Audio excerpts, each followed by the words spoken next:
Hi Aquarius, March 2025. Ito na po ang inyong reading. Kuha lang tayo ng ilang messages para sa inyo.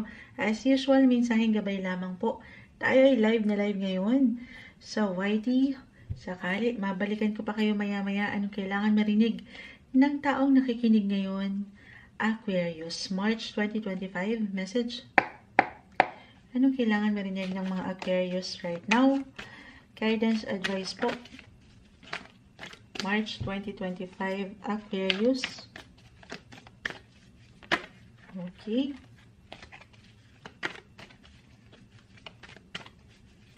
Message po para sa mga taong ito.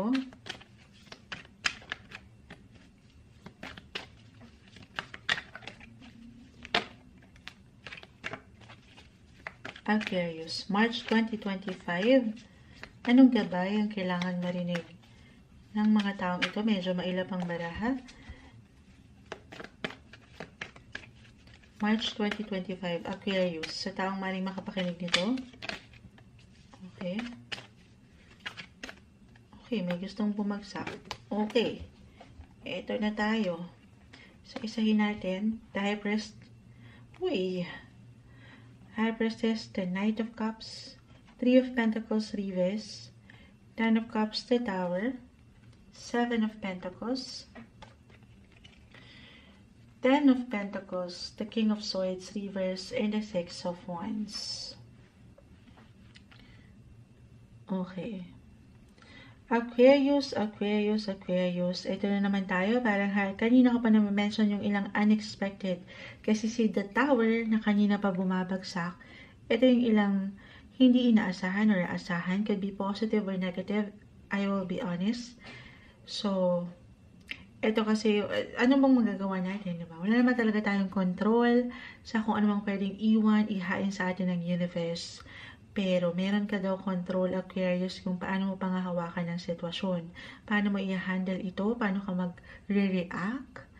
Okay, emotionally, physically, mentally. Ayan. Maaring no, ito yung may kaugnayan, katabing-katabi niya kasi family or pagdating sa money, katrabaho, partnership.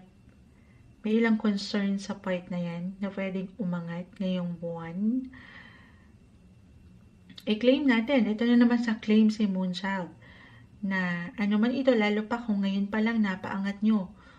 Kung ito mga nakalipas na nagdaang buwan ng taon o linggo. Napaangat nyo yung tamang plano para sigurado. The 7 of Pentacles. Para, kumbaga, halimbawa, nakapag-save up kayo, okay, or napanghawakan yung ilang sitwasyon ng nasa wasto naman, Moonchild, napanghawakan ko naman ng ilang sitwasyon, then this is something na mapanghawakan nyo rin, okay, kung ano man ang ilang bagay na pakagulatin kayo ng universe, this is something na merong dahilan, kasi merong dahilan, walang ibabato ang buhay sa inyo nang hindi nyo mapanghahawakan. Positive, negative. Okay? Ano lang to? Patuloy na ayan, paniniwala sa inyong kakayanan, sa inyong power. The King of Swords, this one is in reverse. Huwag kang, just because at one point parang hindi mo nakita yung result na gusto mo, ay mapanghinaan o titigil ka na. The 6 of Wands, dito tayo, kaya hinuhuli ko. May pag-angat, pag-level up ng inyong mga imahe, ng inyong mga public image, maaring ma-recognize kayo or mabigyan kayo ng hindi nyo inaasahang recognition, kahit simpleng appreciation, work-wise, especially. So, huwag kayong mapanghinaan ng loob. It could be unexpected, baka dyan yun mag-apply. Or money, may financial reward, or prize, why not? Claim na natin yan. The High Priestess, samahan, patuloy na samahan ng dasal. Tiwala, yes, tiwala sa iyong kakayanan, tiwala sa proseso, at tiwala sa Kanya. Pray lang natin to. Okay? Lalo pa kung merong ilang pinagdadaanan ang ilan sa inyo na hindi kagaanan. For some of you, pagdating sa family or personal relationship, kung meron mang ilang imbalances dyan, 10-10 ang rating, both are in reverse. 10 of Pentacles, 10 of Cups, reverse. kalma. Baka ito ngayon palang mag-apply, merong hindi inaasahan na tensyon, or kahit sa simpleng emosyon na pwedeng umangat at dito magkaroon ng ilang imbalance, magkaroon kayo ng parang aangat yung disconnection, hindi pagkakaunawaan. So, lagi niyong alalahanin, everything is temporary. Weather ang buhay, talagang ganun. Lahat naman tayo merong certain mood. Yung mood swings, paiba-iba minsan.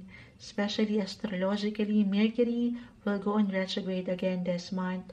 So, merong ilang miscommunication talaga na minsan ang hirap pang hawakan, pero sapat na pasensya haba ng inyong mga pisi at tiwala sa proseso na ito'y merong dahilan. At sa huli, kung patuloy kayo magiging bukas sa ilang positive possibilities, yan din ay magbubukas din yung oportunidad na ito para sa inyo, sa inyong higit na ikalalago.